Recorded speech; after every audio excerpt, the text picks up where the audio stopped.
सकता है। तृतीय अधिकरण, राज्य में कानून की व्यवस्था। 1.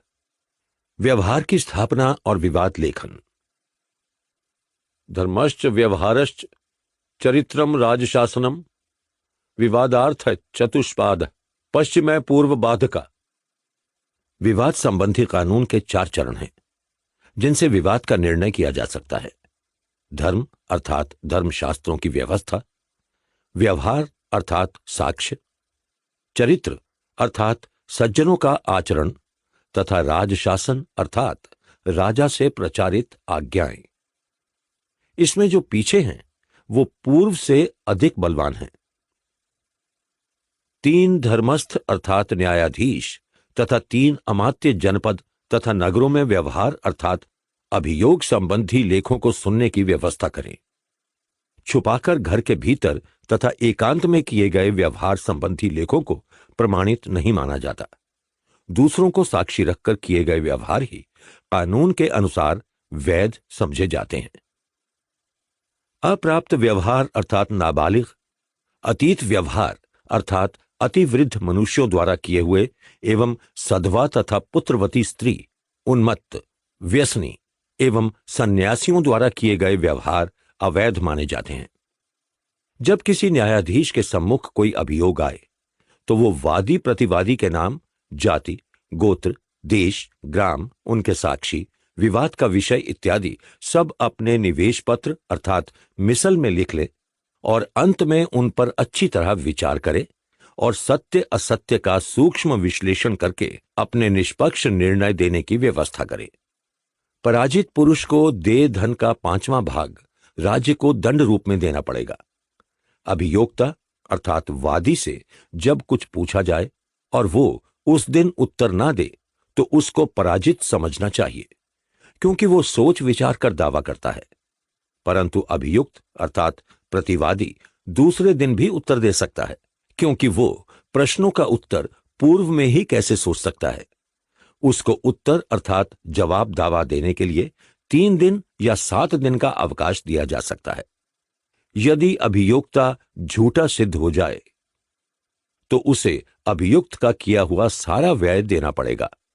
इसके अतिरिक्त मिथ्यावादी अभियोक्ता को अन्य सरकारी दंड भी होगा। राजा चारों वर्णों और आश्रमों के धर्म की रक्षा करने वाला है। नष्ट होते हुए सब धर्मों को बचाना और प्रजा को सुमार्ग पर प्रवृत्त करना उसी का कार्य है। न्यायपूर्वक प्रजा की रक्षा करना राजा का धर्म है, जिसके आचरण से वो स्वर्ग को प्राप्त करता है। जो राजा प्रजा की रक्षा नहीं करता अथवा अनुचित दंड का प्रयोग करता है वो नरक का भागी होता है। दंड इहलोक और परलोक की रक्षा करता है। यदि वो राजा द्वारा अपने पुत्र तथा शत्रु पर निष्पक्ष रूप से दोष के अनुसार प्रयोग किया जाए। जो राजा धर्म, व्यवहार, चरित्र और न्याय के अनुसार प्रजा का पालन करता है वो चारों समुद्रों से घिरी हुई इस पृथ्वी का शासन करने में समर्थ होता है। चरित्र, धर्म तथा कानून का जहां परस्पर विरोध हो वहां धर्मानुसार न्याय से ही उसका निर्णय करना चाहिए। जहां धर्म तथा न्याय अर्थात तर्क में परस्पर विरोध हो वहां न्याय को ही प्रमाण मानना चाहिए। व्यवहार का निर्णय मुख्यतः तर्क के अनुसार ही होना चाहिए। प्रत्येक विवाद में शास्त्र की व्यवस्था प्राप्त करना संभव नहीं। 2. विवाह, स्त्रीधन, अधिवेदनिक, विवाह विच्छेद तथा पुनर्विवाह। नीचत्वं प्रदेशम वा प्रस्थितो राजकिल्विषि प्राणाभिहंता पतित्याजः क्लीबोऽपि वा पति। जो पति चरित्रहीन हो चुका हो, परदेश चला गया हो अर्थात जिसके पास आने की आशा न हो, राजद्रोही हो, अपने प्राणों का प्यासा हो, धर्म से पतित हो चुका हो तथा नपुंसक हो, पत्नी उसका परित्याग कर सकती है।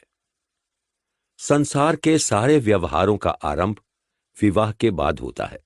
किसी कन्या को संतानोत्पत्ति के निमित्त विधिवत ग्रहण करना विवाह कहलाता है। विवाह 8 प्रकार के हैं। ब्राह्म विवाह, जिसमें आभूषण, वस्त्र आदि से अलंकृत करके कन्या का दान किया जाता है। प्राजापत्य विवाह, जिसमें वर वधू दोनों एक साथ मिलकर धर्माचरण का व्रत ग्रहण करते हैं। आर्ष, जिसमें वर कुल से गौ का जोड़ा लेकर कन्यादान किया जाता है। दैव, वेदी पर स्थित किसी याज्ञिक तपस्वी को कन्यादान करना दैव विवाह कहलाता है। गांधर्व, जब युवक तथा युवती परस्पर स्वेच्छापूर्वक प्रेम बंधन में बंध जाएं। आसुर, जिसमें वर पक्ष द्वारा शुल्क देकर कन्या का ग्रहण किया जाए। राक्षस, जिसमें बलपूर्वक अपहरण करके कन्या से विवाह कर लिया जाता है। पैशाच, सोई हुई अथवा नशे में उन्मत्त कन्या को बलात् ग्रहण कर लेना पैशाच विवाह कहलाता है। इनमें पिता की इच्छानुसार होने के कारण प्रथम ब्राह्म आदि 4 विवाह धर्म सम्मत है। अन्य 4 विवाह धर्म मर्यादा के सर्वथा अनुकूल नहीं है, क्योंकि उसमें कन्या के पिता की आज्ञा ग्रहण नहीं की जाती और कन्या के साथ बलात्कार किया जाता है। वही विवाह उत्तम होता है जिसमें सबकी प्रसन्नता हो और सबकी प्रीति की वृद्धि हो।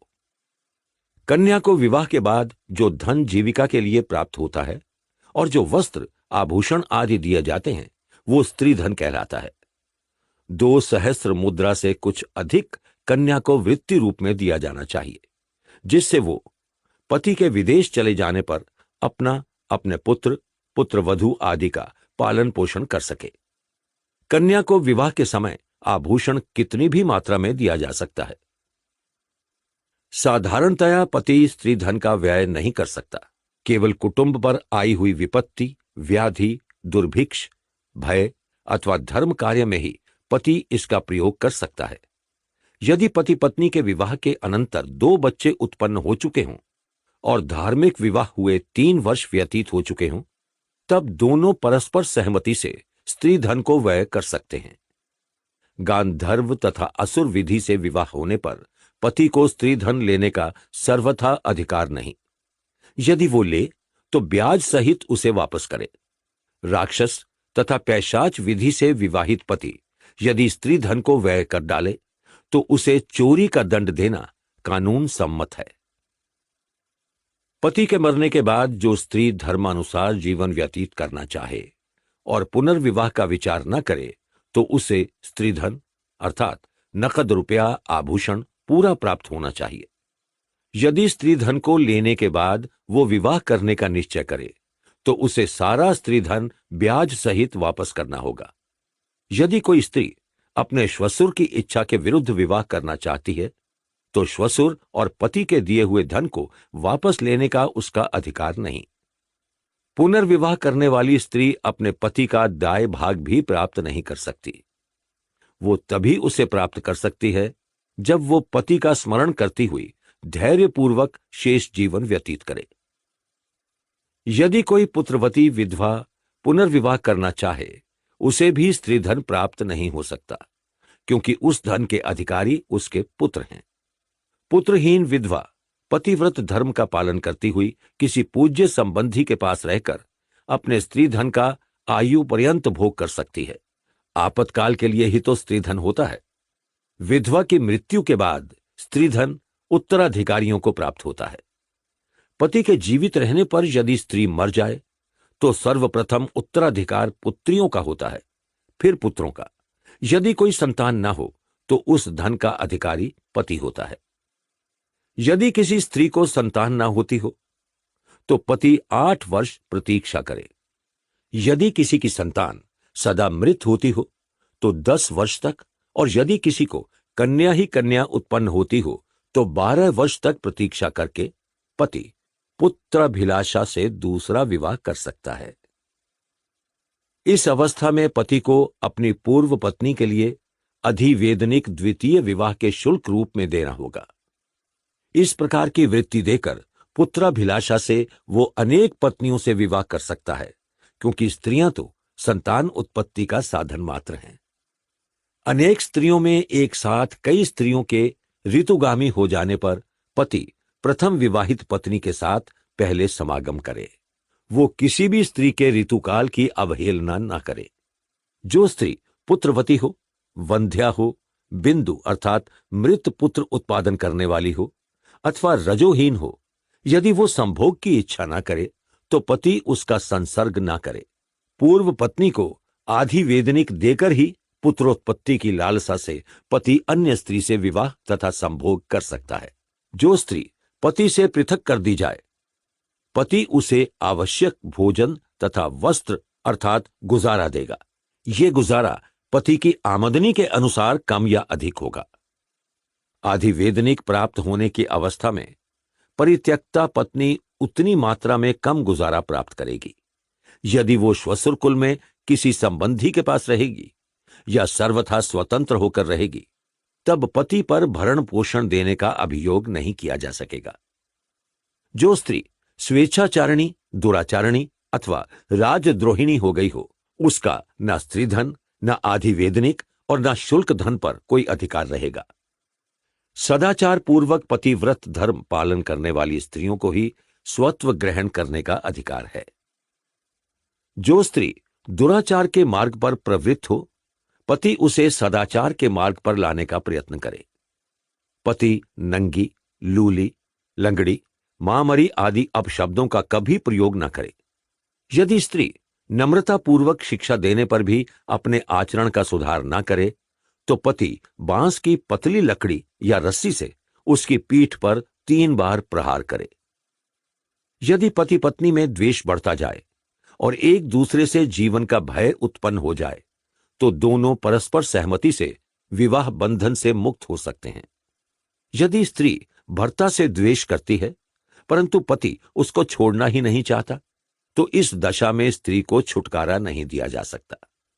इसी प्रकार यदि पति बिना अपराध स्त्री को छोड़ना चाहता है और स्त्री उसे छोड़ना नहीं चाहती, तो भी विवाह विच्छेद नहीं हो सकता। परस्पर सहमति से पृथक होने पर पति अपनी पत्नी का लिया हुआ स्त्रीधन वापस कर देगा। ब्राह्म आदि 4 धर्म विवाहों में मोक्ष अथवा विवाह विच्छेद की सर्वथा व्यवस्था नहीं है। जो स्त्री पृथक होकर निर्लज्ज हो जाती है और मद्य पीना, नाटक घरों में नृत्य करना और क्रीड़ा स्थलों में विहार करना प्रारंभ कर देती है, वो दंड की पात्र होती है। जो मैथुन के निमित्त पर पुरुषों से अश्लील संभाषण व संकेत करे, उसे चांडाल द्वारा कोड़े लगवाए जाएं। आचार भ्रष्ट पुरुषों को भी ऐसे ही दंड दिए जाने उचित हैं। वो दंड स्त्रियों के दंड की अपेक्षा दुगने होने चाहिए। जो पति चरित्रहीन हो चुका हो, परदेश चला गया हो अथवा जिसके वापस आने की आशा न हो, राजद्रोही हो, अपने प्राणों का प्यासा हो, धर्म से पतित हो चुका हो तथा नपुंसक हो, पत्नी उसका परित्याग कर सकती है। जिस स्त्री का पति विदेश से वापस ना आए, वो 4 वर्ष तक प्रतीक्षा करके पुनर्विवाह कर ले। यदि ब्राह्मण विद्याध्ययन के लिए प्रदेश गया हो, तो उसकी पत्नी 10 वर्ष तक उसकी प्रतीक्षा करे। यदि पुत्रवती हो तो 12 वर्ष तक प्रतीक्षा करे। यदि पति किसी राजकार्य के लिए बाहर गया हो, तो पत्नी जीवन पर्यंत उसकी प्रतीक्षा करे। परंतु इस अंतरकाल में यदि वो किसी स्वर्ण जाति से संतान करा ले, तो वो निंदा की पात्र ना होगी। कोई भी स्त्री जिसे कुटुंब के धन संपन्न जेठ आदि ने उपेक्षित कर रखा हो, अपने जीवन निर्वाह के निमित्त पुनर्विवाह कर सकती है। कौटिल्य का मत है कि स्त्री के ऋतुकाल का उपरोध करना धर्म का वध करना है। अतः लंबे काल तक विदेश गए हुए, सन्यासी बन गए अथवा मर गए पति की स्त्री को 7 ऋतु तक चुप रहकर फिर अपना पुनर्विवाह कर लेना चाहिए। यदि उसका कोई बच्चा हो तो 1 वर्ष तक चुप रहकर उसे अपने पति के सहोदर भाई के साथ, जो धार्मिक और भरण पोषण में समर्थ हो, विवाह कर लेना चाहिए। इन कुटुंबियों के अतिरिक्त यदि किसी अन्य पुरुष से वो स्त्री विवाह करने को उद्यत हो, तो वो स्त्री, वो पुरुष, वो विवाह कराने वाला और विवाह में सम्मिलित होने वाले सब दंड के भागी होते हैं। 3. दाय भाग का कानून। देशस्य जात्या संघस्य धर्मो ग्रामस्य वापि यः उचितस्तस्य तेनैव दाय धर्म प्रकल्पेत। देश, जाति, संघ तथा ग्राम की जैसी भी परंपरा चली आ रही हो, राजा उसके अनुसार दाय भाग के कानून की व्यवस्था करे। माता पिता दोनों या केवल पति के जीवित रहने पर पुत्र अपनी पैतृक संपत्ति के अधिकारी नहीं हो सकते। जब माता पिता का देहांत हो जाए तो पितृ पितामह आदि से चली आती हुई संपत्ति या पिता के धन का पुत्र बंटवारा कर सकते हैं। अपने अपने कमाए हुए द्रव्य को परस्पर नहीं बांटा जा सकता। यदि वो द्रव्य पिता द्वारा कमाया गया हो तभी उसका बंटवारा किया जा सकता है। उष्णस अर्थात शुक्राचार्य का मत है कि पिता की सारी संपत्ति का 10वां भाग ज्येष्ठ लड़के को अधिक मिलना चाहिए, क्योंकि उसे पिता आदि के श्राद्ध में अधिक व्यय करना होता है। यदि बड़ा लड़का मनुष्योचित चरित्र से गिर गया हो तथा कामाचारी होकर फिरता हो तो उसे ये विशेष भाग प्राप्त नहीं हो सकता। किसी पुरुष के पुत्रहीन मर जाने की अवस्था में उसकी संपत्ति का बंटवारा इस तरह होना उचित है। सर्वप्रथम उस पुरुष के सहोदर भाइयों का उसकी संपत्ति पर अधिकार है। सहोदर भाइयों के अभाव में पुत्रियां अपने पिता के धन की स्वामिनी हैं। यदि पुत्रियां भी ना हो तो पुरुष के पिता को, यदि वो जीवित हो, अपने पुत्र की संपत्ति पर अधिकार है। यदि पिता भी न रहा हो तो पिता के भ्राता अर्थात ताऊ चाचा या उनके पुत्र उस धन के अधिकारी बनेंगे। यदि पिता अपने जीवन काल में अपनी संपत्ति का बंटवारा कर देना चाहता है तो वो ज्येष्ठ को छोड़कर किसी अन्य पुत्र को अधिक भाग नहीं दे सकता और न बिना कारण किसी को दाय भाग से पृथक कर सकता है। यदि पिता संपत्ति न छोड़ गया हो तो बड़े भाइयों का धर्म है कि वो छोटे भाइयों की रक्षा करें। यदि उनका आचरण खराब हो गया हो तो उन्हें घर से बाहर नहीं निकाला जा सकता। जब पुत्र प्राप्त व्यवहार अर्थात बालिग हो चुके हों तभी संपत्ति का बंटवारा उचित है। यदि कुछ पुत्र बालिग हों और कुछ नाबालिग या कोई पुत्र विदेश गया हुआ हो तो नाबालिग तथा विदेश गए पुत्र की संपत्ति का भाग उसकी माता के बंधु अर्थात मामा आदि सुरक्षित रखें या उसे ग्राम के सेठ साहूकार के पास अमानत रख दिया जाए। जब पुत्र बालिग हो जाए अथवा विदेश गया हुआ वापस आ जाए तो उसका भाग उसे दे दिया जाए। जिन पुत्रों का विवाह हो गया हो वो अपने छोटे भाइयों को उनके विवाह का व्यय पृथक दें अर्थात संपत्ति भाग के अतिरिक्त दें। कन्याओं के लिए भी इसी प्रकार उनके विवाह और प्रादानिक अर्थात दहेज का धन पृथक सुरक्षित रख देना चाहिए। आचार्य कौटिल्य का मत है कि किसी संपत्ति में यदि छल का व्यवहार हुआ हो अर्थात किसी संपत्ति को छुपा लिया गया हो तो उसकी जानकारी होने पर उसका फिर बंटवारा होना चाहिए। जो धन प्रदायाद रह जाए अर्थात जिसका कोई उत्तराधिकारी न बचे उस धन को राजा अपने कोष में डाल सकता है, परंतु स्त्री के निर्वाह और प्रेत क्रिया के लिए धन को छोड़ देना चाहिए। वेद पाठी अर्थात वेद की ज्ञाता के धन को राजा अपने कोष में ना डाले, किंतु उस धन को वेद विद्या के जानने वालों की सभा में दे दे। पतित अर्थात धर्मच्युत, पतित से उत्पन्न पुत्र नपुंसक, जड़, उन्मत्त, अंधे और कुष्ठी अर्थात कोढ़ से पीड़ित दाय भाग के अधिकारी नहीं हैं। उन्हें केवल अपने पिता की संपत्ति में से भोजन आच्छादन का व्यय पाने मात्र का अधिकार है। शास्त्रों में पुत्र 8 प्रकार के बतलाए गए हैं। वो इस प्रकार से हैं: औरस, जो अपने से अपनी विवाहित पत्नी द्वारा पुत्र उत्पन्न हुआ हो। पुत्रिका पुत्र, जिस कन्या को यह कहकर वर को दिया गया हो कि इससे जो प्रथम पुत्र होगा वो मेरा पुत्र होगा, उस कन्या का पुत्र पुत्रिका पुत्र कहलाता है। वो औरस पुत्र के समान होता है। क्षेत्रज, पुत्र ना होने की अवस्था में जब किसी सगोत्र बंधु द्वारा अपनी स्त्री से पुत्र उत्पन्न कराया गया हो तो उसे क्षेत्रज पुत्र कहते हैं।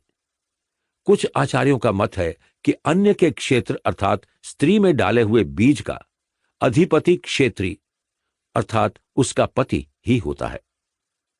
अन्य आचार्यों का मत है कि माता तो भस्त्रा अर्थात चर्म की पिटारी के समान है, उसमें जो अपना वीर्य डालेगा उससे उत्पन्न पुत्र उसी का होगा। परंतु कौटिल्य का मत है कि वो दोनों ही क्षेत्रज पुत्र के पिता माने जाने चाहिए। उसके 2 पिता और 2 गोत्र होंगे वो दोनों के श्राद्ध आदि कर्म का कर्ता और रिक्त का अधिकारी होगा। गूढ़ज क्षेत्रज के समान गूढ़ज पुत्र होता है, जिसे पति के विदेश जाने पर बांधवों ने गुपचुप उत्पन्न कर दिया हो। अपविद्ध जिसे माता पिता ने फेंक दिया हो, वो अपविद्ध कहलाता है। जो उसका लालन पालन करता है वो उसी का पुत्र होता है। कानीन जो कुमारी अवस्था में कन्या से उत्पन्न हुआ हो, उसे कानीन पुत्र कहते हैं। सहोट जो पुत्र गर्भवती कन्या से विवाह के बाद उत्पन्न हुआ हो। पौनर्भव पुनर्विवाह करने के बाद स्त्री से उत्पन्न पुत्र पौनर्भव कहलाता है। दत्तक मंत्रोच्चारण और जल विसर्जन के साथ माता पिता जिस पुत्र को किसी अन्य निस्संतान पति पत्नी को दे देते हैं, वो दत्तक कहा जाता है। ये भी औरस पुत्र के समान होता है। उपगत जो स्वयं आकर अपने को पुत्र रूप में किसी पति पत्नी को समर्पित करता है, वो उपगत पुत्र है। कृतक जिसे पति पत्नी स्वयं चुनते हैं और पुत्र रूप में अंगीकार करते हैं, वो कृतक पुत्र है। क्रीत जिसे मूल्य देकर माता पिता से पुत्र रूप में ग्रहण किया जाता है, उसे क्रीत पुत्र कहा जाता है। औरस पुत्र हो जाने पर अन्य सवर्ण अर्थात सवर्ण भार्या से उत्पन्न पुत्र तीसरे हिस्से के भागी होते हैं। असवर्ण अर्थात असवर्ण भार्या से उत्पन्न पुत्र केवल भोजन और वस्त्र के अधिकारी होते हैं। उपर्युक्त सब पुत्र शास्त्र सम्मत हैं और पिता के दाय भाग को विधिवत प्राप्त करते हैं, परंतु इनमें औरस, दत्तक और पुत्रिका पुत्र का विशेष महत्व है, जिन्हें समाज में अन्य पुरुषों की अपेक्षा अधिक सम्मान से देखा जाता है और उन्हें पिता का श्राद्ध करने तथा उसकी संपत्ति ग्रहण करने का पूर्ण अधिकार दिया जाता है। जो राजा प्रजा में दाय भाग की उचित व्यवस्था करता है, वो स्वर्ग को प्राप्त करता है। उसे देश, जाति, संघ तथा ग्राम जैसी भी परंपरा चली आ रही हो, उसके अनुसार दाय भाग के कानून की व्यवस्था करनी चाहिए। 4. ऋण, धरोहर, गिरवी आदि का कानून। तस्मात् साक्षी मदच्छन कुर्यात् सम्यग् विभाषितम स्वे परे वा जने कार्य देश कालाग्र वर्णतः।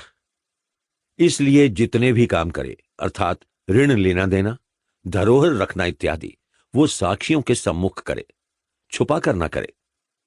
देश काल को देखकर उत्तम ब्राह्मण आदि वर्णों की सन्निधि में अथवा अपने या अन्य जनों की साक्षी में ये काम करने उचित हैं। 100 रुपए पर मास वृद्धि अर्थात ब्याज 1.25 रुपए से अधिक नहीं लेनी चाहिए। यह धर्म की व्यवस्था है। विदेशी व्यापारियों से 100 रुपए पर 5 रुपए भी ब्याज हो सकता है। जंगल में रहने वाले वनवासी, भील आदि से 10 रुपया प्रति सैकड़ा ब्याज लिया जा सकता है।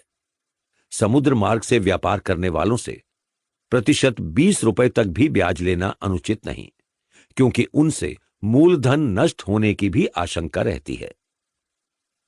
इस व्यवस्था के प्रतिकूल अधिक ब्याज लेने वालों को दंड दिया जाना उचित है। राजा ऋण देने और लेने वालों पर कड़ा निरीक्षण रखे। यदि ब्याज धान्य रूप में दिया जाना हो तो वो मूलधन के आधे से अधिक कभी नहीं होना चाहिए। जो कोई ऋण की रकम को बढ़ाकर बताए, उस पर बढ़ाई हुई रकम का 4 गुना दंड होना चाहिए। यज्ञ के लिए दिए ऋण पर, रोग के लिए दिए ऋण पर एवं शिक्षा के लिए दिए ऋण पर ब्याज नहीं लगाया जा सकता। सर्वथा देने में असमर्थ से भी ऋण वापस देने का आग्रह नहीं किया जा सकता। जो ऋणदाता कर्जदार से दिए जाने पर भी अपने ऋण को वापस ना ले और कर्जदार को उलझाए ही रखना चाहे, उस पर 12 पण का दंड होना चाहिए। यदि ऋण ना लेने में वो कोई कारण बताए तो वो रकम कहीं अन्य स्थान पर जमा करा देनी चाहिए। इसके पीछे उस पर कोई ब्याज ना चढ़ेगा। ऋण की म्याद 10 वर्ष की होती है। इसके अनंतर कोई भी ऋणदाता अपने ऋण को लेने का अधिकारी नहीं हो सकता। यदि ऋण लेने वाला अर्थात अधमर्ण मृत्यु को प्राप्त हो जाए तो उसके देनदार मृतक के पुत्र होंगे। यदि पुत्र ना हो तो उसकी संपत्ति को लेने वाले कुटुंबी, साथी या प्रतिभू अर्थात जामीन उस ऋण को चुकाएं। यदि किसी व्यक्ति पर कई व्यक्तियों के ऋण हों, तो उस एक कर्जदार पर अनेक उत्तमर्ण अर्थात कर्ज देने वाले एक साथ दावा नहीं कर सकते। यदि वो घर छोड़कर भाग रहा हो, तो उस पर एकदम भी दावे कर सकते हैं। अन्यथा ऋणों का चुकता यथाक्रम से होना चाहिए। पहले ऋण देने वाले को ऋण पहले चुकाना योग्य है। राजनिष्ठ तथा वेदनिष्ठ ब्राह्मण का देव ऋण सर्वप्रथम चुकता होना आवश्यक है। पिता पुत्र, पति पत्नी तथा बिना बंटे हुए भाइयों का परस्पर लिया हुआ ऋण अभियोग का विषय नहीं बन सकता। काम के समय पर किसान और राज कर्मचारी ऋण के संबंध में गिरफ्तार नहीं करवाए जा सकते। पति का ऋण यदि भार्या ना चुका सके, तो उसे ऋण चुकाने के लिए मजबूर नहीं किया जा सकता, परंतु स्त्रियों का ऋण पति को अवश्य चुकाना पड़ेगा। यदि कोई पति स्त्रियों के ऋण को बिना चुकाए विदेश चला जाए, तो वो दंड का भागी होगा। ऋण देते लेते समय दोनों पक्षों की तरफ से विश्वास योग्य पवित्र चरित्र वाले कम से कम 2 या 3 साक्षी अवश्य उपस्थित होने चाहिए। ऋण के निर्णय में एक साक्षी का होना सर्वथा अनुचित है। साला, सहायक, क्रीतदास, ऋणदाता, ऋण लेने वाला, शत्रु, अंगहीन और राज्य से सजा पाया हुआ व्यक्ति साक्षी नहीं बनाए जा सकते। राजा, वेदवक्ता, ब्राह्मण, गांव का साहूकार, कुष्ठी, वर्ण पीड़ित, पतित, चांडाल, कुत्सित काम करने वाला, अंधा, बधिर, मूक, अहंकारी, स्त्री और राजपुरुष ये अपने वर्ग को छोड़कर अन्यत्र साक्षी नहीं बन सकते। कठोर व्यवहार, चोरी और व्यभिचार के झगड़ों में वैरी, साला और सहायक को छोड़कर अन्य साक्षी माने जा सकते हैं। एकांत के गुप्त व्यवहारों में अकेली स्त्री या उन घटनाओं को देखने सुनने वाला पुरुष भी साक्षी हो सकता है। स्वामी नौकरों के व्यवहार में, आचार्य शिष्यों के व्यवहार में और माता पिता पुत्रों के व्यवहार में बेरोक टोक साक्षी हो सकते हैं। इसी तरह भृत्य आदि भी स्वामी आदि के साक्षी हो सकते हैं। साक्षियों को जल कुंभ या अग्नि के समीप खड़ा करना चाहिए। वहां यदि साक्षी ब्राह्मण हो, तो उससे कहना चाहिए कि आप सच सच कहिए। क्षत्रिय साक्षी को कहना चाहिए, यदि तुम झूठ बोलोगे तो तुमको शत्रु के सम्मुख कपाल अर्थात ठीकरा लेकर भीख मांगनी पड़ेगी। वैश्य साक्षी को कहना चाहिए, यदि तुम झूठ बोलोगे तो तुम यज्ञ और धर्मशाला आदि बनवाने के पुण्य के भागी न बनोगे। यदि साक्षी शूद्र हो, तो उससे कहा जाए कि यदि तुम सच सच नहीं कहोगे तो तुम्हारे जन्म जन्मांतर का पुण्य राजा को चला जाएगा और राजा के सब पाप तुम्हें लग जाएंगे। तुम्हारे कहने के बाद भी मुकदमे की जांच होगी। यदि तुमने झूठ बोला होगा तो तुम्हें कैद और जुर्माने का दंड होगा। यदि साक्षियों के कथन में परस्पर भेद हो, तो जो उनमें पवित्र और दोनों ओर से सम्मत श्रेष्ठ व्यक्ति हों, उनके साक्ष्य के आधार पर अभियोग का निर्णय किया जाना चाहिए या किसी मध्यस्थ को नियुक्त करके निर्णय करना चाहिए। यदि ऋणदातावादी ने अधिक धन का दावा किया और वो साक्षियों से कम सिद्ध हुआ हो, तो अधिक बताई हुई रकम का 5वां भाग अभियोक्ता राज्य कोष में जमा कराएगा।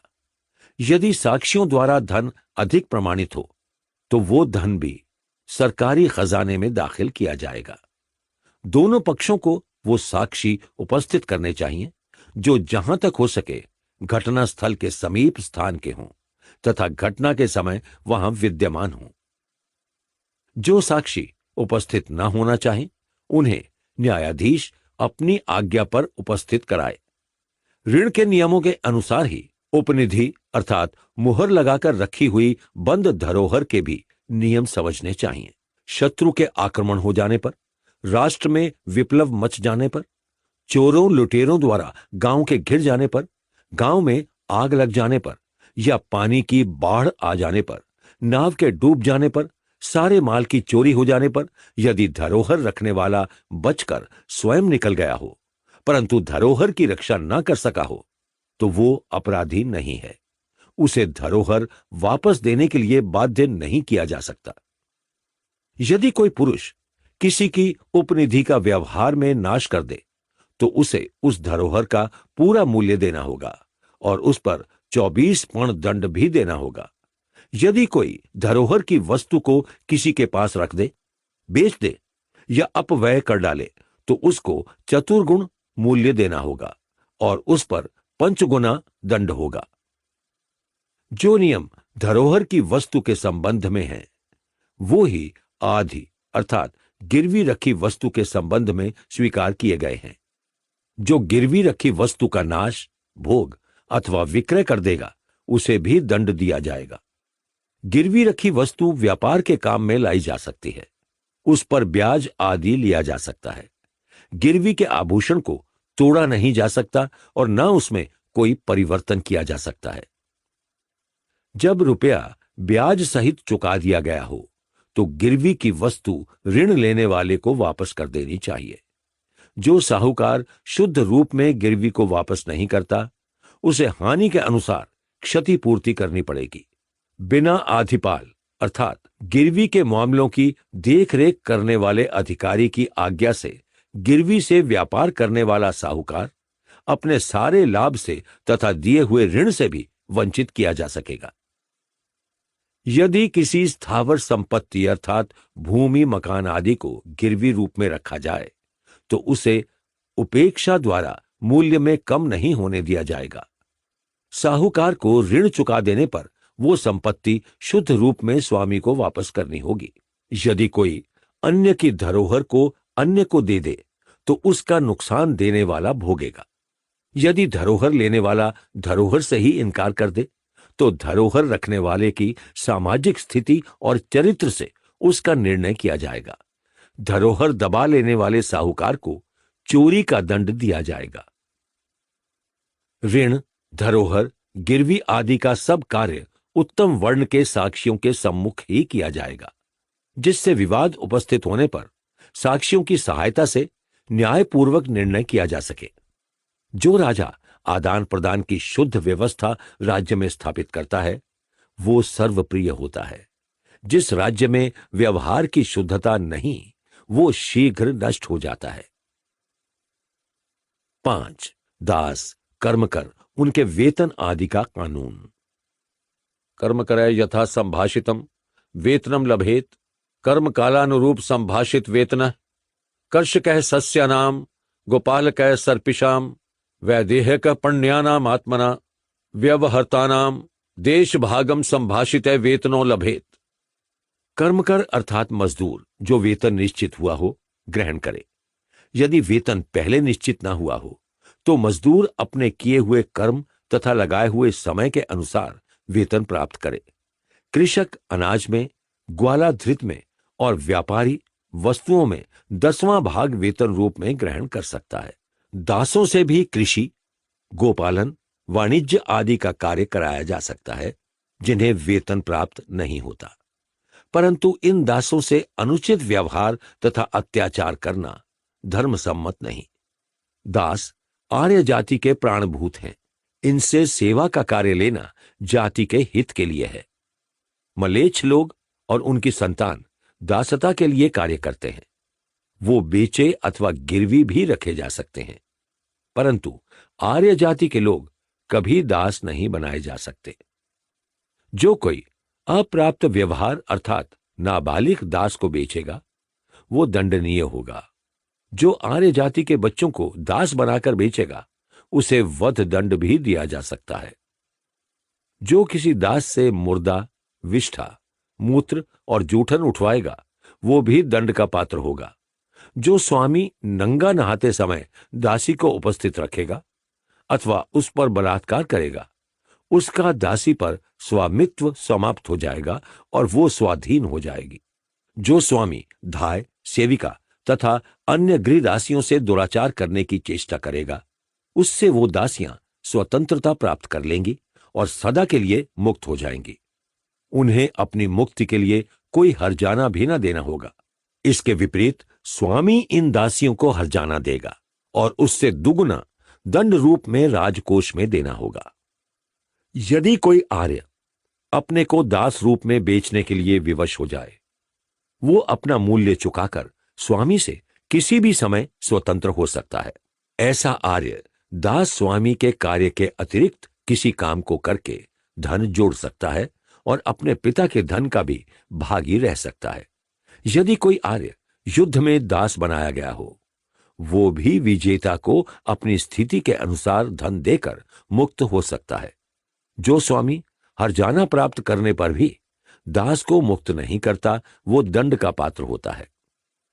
यदि किसी दासी को उसके स्वामी से संतान उत्पन्न हो जाए तो उस माता पिता और संतान को दासता से मुक्ति प्राप्त हो जाती है।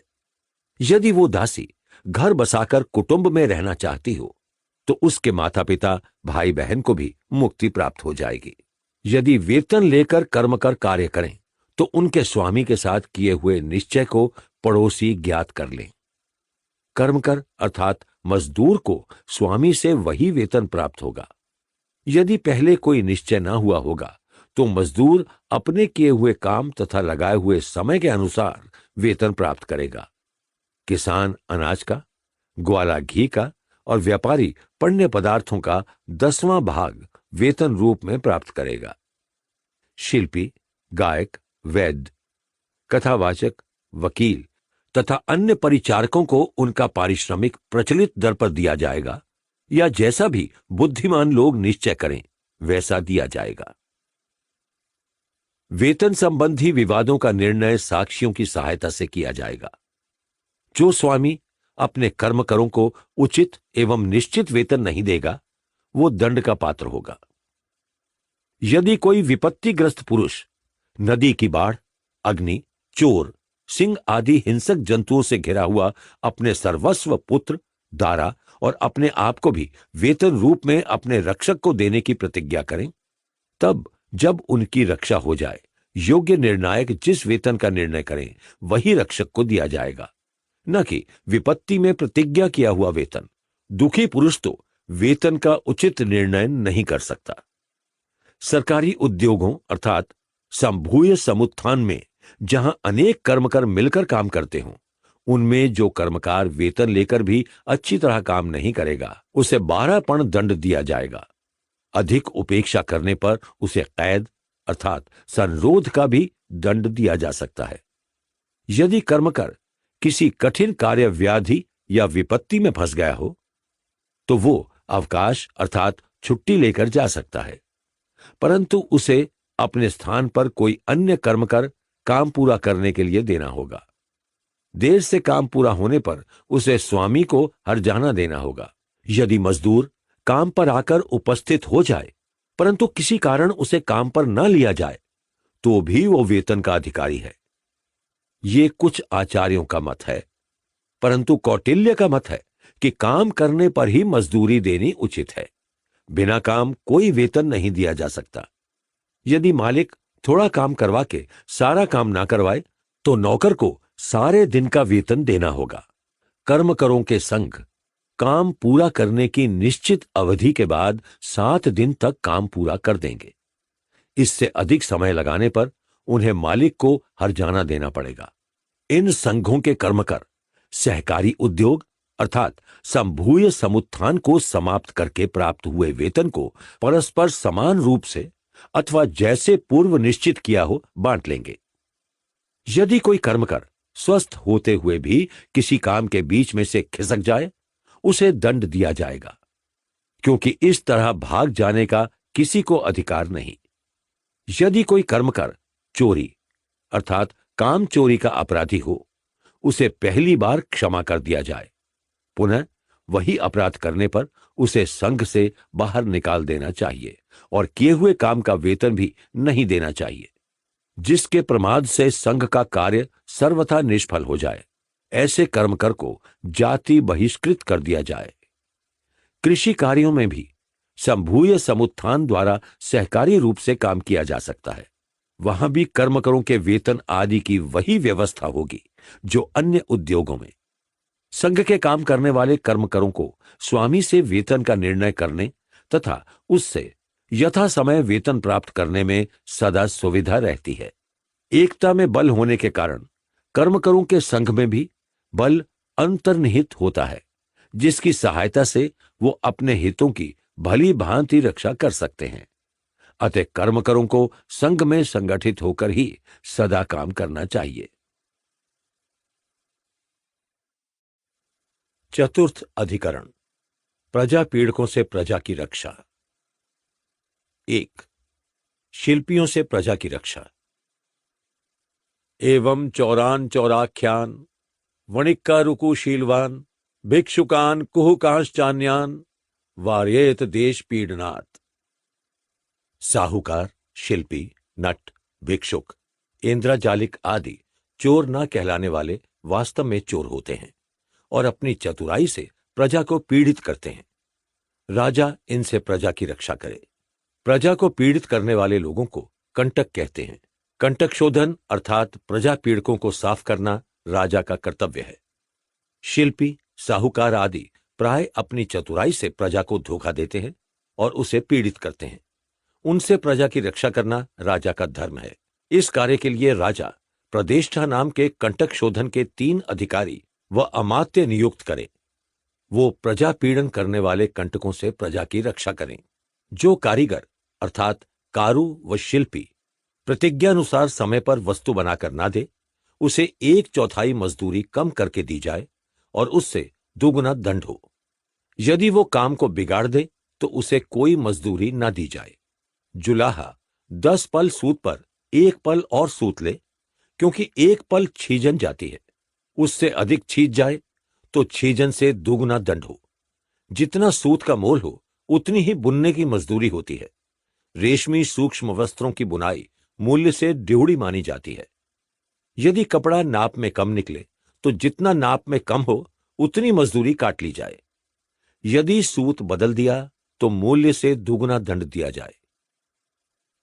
धोबी लोग लकड़ी के तख्ते या चिकनी शिला पर कपड़े धोएं। यदि अन्य स्थान पर धोएं और वस्त्र पर कोई आघात हो जाए तो 6 पण दंड होना चाहिए। मुद्गर के चिन्ह से अंकित वस्त्रों से अतिरिक्त वस्त्र पहनने वाले धोबी पर 3 पण दंड हो। दूसरे के वस्त्र को बेचने, किराए पर दे देने अथवा गिरवी रख देने पर धोबी को 12 पण दंड हो। यदि धोबी वस्त्र बदल दे तो दुगुना मूल्य का दंड और वस्त्र का मोल देना पड़ेगा। धोबी 7 दिन में कपड़े धोकर वापस करे। इससे आगे वस्त्र रखने वाले की धुलाई काट ली जाएगी। जो सुनार अर्थात स्वर्णकार शिल्पी नौकर चाकरों से सोना चांदी का आभूषण बिना सुवर्णाध्यक्ष को सूचना दिए खरीदे तो उस पर 12 पण दंड हो। चोर के हाथ से सुवर्ण खरीदने वाले पर 48 पण दंड हो। टूटे फूटे अलंकारों को थोड़े मोल पर खरीदने वाले पर भी चोरी का दंड हो। 1 तोला सुवर्ण में से 1 मासा अपहरण करने वाले सुनार पर 12 पण दंड होना उचित है। घटिया सोने का माल बनाकर उस पर मुलम्मा कर देने वाले अथवा खरे सोने चांदी में किसी अन्य तरह की खोट मिलाने वाले पर 500 पण दंड हो। जो रुपयों का परीक्षक अर्थात रूपदर्शक खोटे रुपयों को खरा बतलाकर राजकोष में जमा होने दे और खरे रुपयों को खोटा बतलाकर जमा न होने दे, उस पर 12 पण दंड हो। इसी तरह यदि कोई जाली सिक्के चलाए या उन्हें चलने दे तो उस पर 1 सहस्त्र पण का दंड हो। अच्छे सिक्कों के स्थान पर जो अधिकारी सरकारी कोष में जाली सिक्के रख दे, उसे वध दंड की व्यवस्था है। यदि वैद्य राजा को बिना सूचना दिए ऐसे रोगी की चिकित्सा करे जिसके मर जाने का भय हो और वो मर जाए तो ऐसा वैद्य भी दंड का पात्र होता है। यदि मृत्यु चिकित्सा के दोष से हुई हो अथवा अंग भंग हो गया हो तो नियमानुसार वैद्य को उचित दंड दिया जाएगा। नट, कुशीलव आदि तमाशा करने वाले लोग भी अधिक शुल्क लगाकर प्रजा को पीड़ित न करें। यदि वो उचित से अधिक शुल्क ग्रहण करें तो राजा उन पर कठोर दंड लगाए। देश, जाति, गोत्र, शाखा और मैथुन की बात छोड़कर नट, भांड आदि कुछ भी हंसी कर सकते हैं। उचित मर्यादा का उल्लंघन करने वालों पर कोड़े या बेंत लगाने का दंड दिया जा सकता है। इसी प्रकार यदि भिक्षुक, गायक, इंद्रजालिक अर्थात बाजीगर आदि अपनी चतुराई से प्रजा को पीड़ित करें तो राजा उनसे भी प्रजा की रक्षा करे और किसी भी शिल्पी को प्रजा पीड़न न करने दे। 2. व्यापारियों से प्रजा की रक्षा। प्रक्षेपम पण्य निष्पत्तिम शुल्कम वृद्धिमवक्रयम व्ययानन्यांश संख्याय स्थापेद धर्म घर्वित। मूल्य लगाने में चतुर पण्याध्यक्ष व्यापारियों की प्रत्येक वस्तु के मूल्य को उसके उत्पादन व्यय अर्थात लगाई गई पूंजी, मजदूरी, ब्याज, भाड़ा शुल्क आदि का अनुमान करके निश्चित करे। व्यापारियों से प्रजा की रक्षा करना भी राजा के लिए आवश्यक है, क्योंकि वो प्राय अधिक मूल्य लगाकर, कम नाप तोल कर अथवा नकली वस्तु देकर प्रजा को पीड़ित करते हैं। पौतवाध्यक्ष समय समय पर तराजू, बाट, नाप के बर्तनों की पड़ताल करता रहे, जिससे किसी वस्तु के तोल में कमी ना हो। तोल में आधा पल कमती बढ़ती हो जाना कोई अपराध नहीं। यदि पल से अधिक कमती बढ़ती हो जाए तो 12 पण दंड होना चाहिए। इसी प्रकार किसी तुला में 1 कर्ष अर्थात पल का चौथा भाग का फर्क अपराध नहीं। 2 कर्ष घटने बढ़ने पर 6 पण दंड दिया जाए। जो व्यापारी अधिक तोलने वाले तराजू और बाटों से खरीदे और कम तोलने वाले तराजू और बाटों से बेचे, उसे दुगना दंड होना चाहिए। गिन गिन कर बेची जाने वाली चीजों में जो बनिया धोखा करे, उस पर 96 पण दंड होना उचित है। जो व्यापारी घटिया वस्तुओं को धोखे से बढ़िया बताकर बेच देता है, उस पर कीमत से 8 गुना दंड होना चाहिए। बनावटी कस्तूरी, कपूर आदि को असली तथा जो वस्तु जहां उत्पन्न ना हुई हो, वहां की बतलाकर एवं बनावटी शोभा युक्त वस्तु बनाकर छल करे, उस पर 54 पण दंड होना उचित है। जो व्यापारी धान्य, घृत, तेल, गुण, लवण, गंध, औषधि आदि वस्तुओं में वैसे ही रंग की कोई चीज मिलाकर बेचे, उस पर 12 पण दंड होना चाहिए। अपने देश में उत्पन्न वस्तुओं पर प्रतिशत 5 पण लाभ देना चाहिए और विदेश से आई वस्तुओं पर 10% लाभ होना उचित है।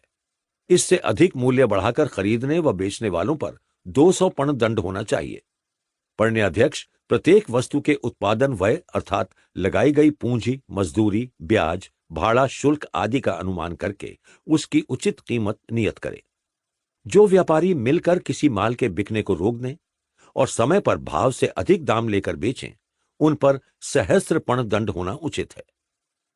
व्यापारी को जो प्रतिदिन लाभ हो, उसका हिसाब बही खाते में लिखना चाहिए। पण्याध्यक्ष किसी समय बही खाते की पड़ताल कर सकता है। यदि माल एकत्र हो जाए और नियत कीमत पर न बिक सके, तो पण्याध्यक्ष उसकी कीमत घटा दे। यदि कुछ लोगों ने मिलकर सरकारी माल अर्थात कर में दिया गया अनाज, सुवर्ण आदि बेचने का ठेका लिया हो और यदि वो न बेच सकें, तो उनसे छीनकर दूसरों को दे दे। यदि सरकारी माल जल, अग्नि आदि दैवी विपत्ति से नष्ट हो जाए, तो व्यापारी को क्षमा कर दिया जाए। पण्याध्यक्ष प्रत्येक सरकारी माल को उसकी मंडी में ही बिकवाने का प्रबंध करे। यदि सरकारी माल बिकने में देरी होती हो, तो अन्य व्यापारियों का माल बिकना तब तक बंद कर दिया जाए जब तक सरकारी माल न बिक जाए। वस्तुओं के विक्रय की सदा ऐसी व्यवस्था करे कि प्रजा को किसी प्रकार की पीड़ा न हो। इस प्रकार राजा, पण्याध्यक्ष, पौतवाध्यक्ष आदि द्वारा व्यापारियों से प्रजा की रक्षा करे। 3. दैवी आपत्तियों से प्रजा की रक्षा। दुर्भिक्षे राजा बीज भक्तोपग्रहम कृत्वा अनुग्रहम कुर्यात्। दुर्ग सेतु कर्म वा भक्तानुग्रहेण भक्त सवि भागम वा देश निक्षेपम वा मित्राणि वा व्यपाश्रेत कृष्णम वमनम वा कुर्यात्। दुर्भिक्ष होने पर राजा प्रजा को बीज और खाद्य सामग्री देकर उनका उपकार करे। इस समय राजा दुर्ग या कोई सेतु बनवाना आरंभ कर दे, जो प्रजा को भोजन देने की दृष्टि से किया जाए। जो परिश्रम न कर सकें, उनमें भोजन बंटवाया जाए अथवा उन्हें देश के सुभिक्ष पूर्ण भाग में भेजने की व्यवस्था की जाए अथवा उन्हें मित्र राष्ट्र में थोड़े समय के लिए भेज दिया जाए। दुर्भिक्ष निवारण के लिए राजा धनियों से कर द्वारा धन खींचे अथवा उनसे संचित अन्न आदि का वमन कराए। दैवी आपत्तियां 8 प्रकार की हैं। ये अग्नि, जल, व्याधि, दुर्भिक्ष, चूहे, हिंसक जंतु, सर्प तथा राक्षसों द्वारा उत्पन्न होती हैं। इन सब दैवी विपत्तियों से प्रजा की रक्षा करना राजा का परम कर्तव्य है। अग्नि की विपत्ति से रक्षा करने के लिए गांव में रहने वाले लोग गर्मी के दिनों में अपनी झोंपड़ी से बाहर भोजन बनाएं और वो भी उन्हीं स्थानों में जहां राज्याधिकारी उसकी व्यवस्था करें। झोंपड़ी की दीवारों को उस मिट्टी से लीपा जाए जिसमें बिजली से पैदा हुई राख या ओलों का पानी मिलाया गया है। ऐसे लेप से आग जल्दी नहीं लगती। पर्व के दिनों में बलि, होम, स्वस्ति वाचन से अग्नि पूजा करनी चाहिए। जल की विपत्ति से रक्षा करने के लिए गांव के रहने वाले लोग वर्षा ऋतु में नदी तट से दूर शयन करें। काष्ठ, बांस के बेड़े और नावों का सदा संग्रह रखें। डूबते हुए पुरुष को तूंबा, मशक आदि की सहायता से बचाने का यत्न करना चाहिए। वर्षा के समय में नदी की पूजा करनी चाहिए। अतिवृष्टि की शांति के लिए तांत्रिक उपायों तथा अथर्ववेद के मंत्रों का प्रयोग करना चाहिए। वर्षा शांत होने पर इंद्र, गंगा, पर्वत तथा समुद्र की पूजा करवानी चाहिए। व्याधि के भय की शांति के लिए चिकित्सक लोग औषध तथा सिद्ध, तापस लोग शांति प्रायश्चितों का प्रयोग करें। संक्रामक रोगों की भी इसी प्रकार शांति की जाए।